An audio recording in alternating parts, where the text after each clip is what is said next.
Time again for another edition of the Coyote Corner video blog, our Coyote Corner show, along with Jay Elsen. I'm Alex Heinert. Thanks again for joining us.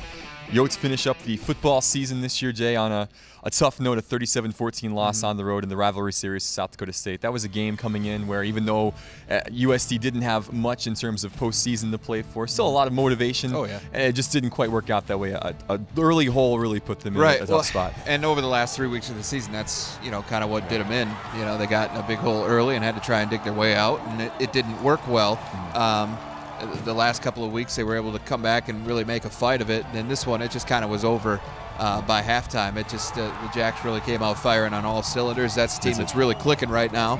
And they were playing for a lot. I mean, they wanted to get back to the postseason for a third straight season. Obviously, USD wanted to prevent that, but it just wasn't there. And again, injuries kind of played a role in that. They're missing some key guys, even more than they had been the previous week. So,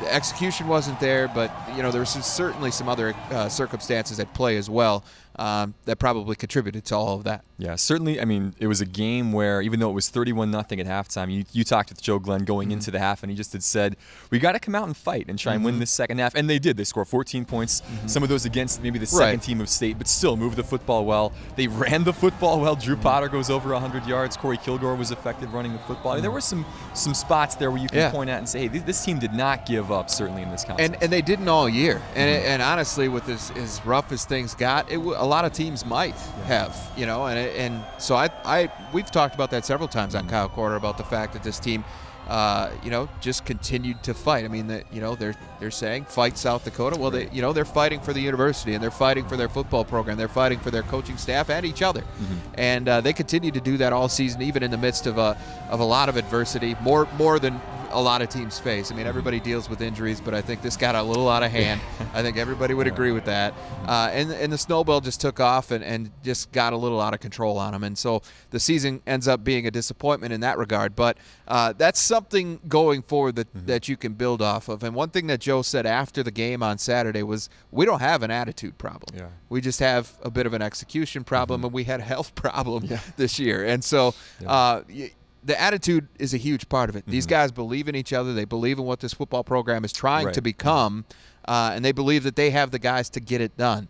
And that's all going to play a huge part in whether or not they're successful going forward, maintaining that attitude. Yeah, moving forward, you mentioned some of the guys coming back, the guys who are coming back into this program to help get the job done. Again, it was a tough season, 0-8 in conference, 2-10 overall. But even though they lose 10 seniors, so many key guys returning for this team for next year. A lot of the key players were underclassmen, and so that's exciting for them. You look at the offense, and Kevin Earl obviously comes back, hopefully stays healthy for the whole year, and gets a chance to actually play a full season, which we haven't seen out of him because as a sophomore he came in and he took over halfway through, and then this year he gets hurt and misses a bunch of time. And so it'd be good to see him have a full offseason and then be able to stay on the field. And, obviously, who knows if that will actually play out that way, but it would be good to see.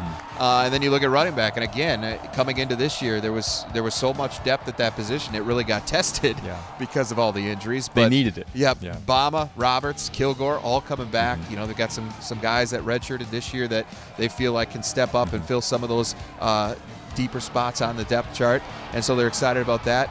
Eric Schuford, who really came on as the season wore on, he's back for his senior season. Riley Donovan's just going to be a junior. Aaron Ramsey, if he's healthy, obviously we saw what kind of playmaking ability he had early in the season before his injury. And then a couple of guys on the offensive line that stepped in this season as starters. Sam McLaren, who injured, missed the last few games. He should be back. Niall Banks. You just kind of go on and on down the list, especially on the offensive side. Guys that are going to be back, and there's defensive guys too.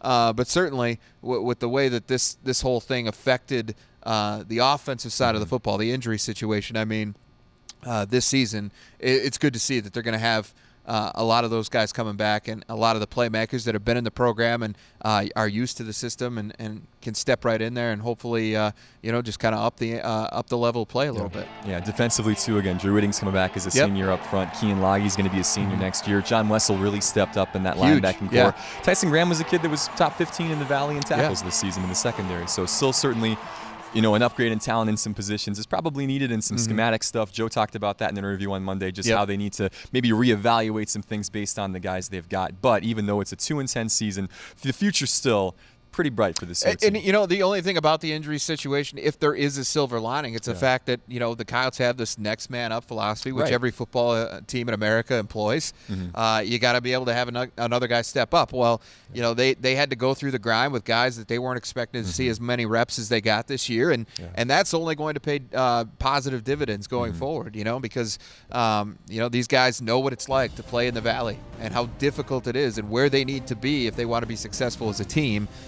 Just from an individual standpoint. So that's the one thing that you can pull out of the injury situation as a positive going into next year, going into the offseason anyway, is that these guys have a little bit more experience than maybe everybody expected them to. Yeah, well, for Coach Glenn and company now, the offseason begins. Recruiting kicks up. February will be a big month. Away. Certainly, it'll come as quick as you can imagine. And so, again, congratulations again to the team. It was a tough season, but that fight certainly was there, and that's something anybody from South Dakota can appreciate. So for Jay, I'm Alex. We'll talk to you again soon.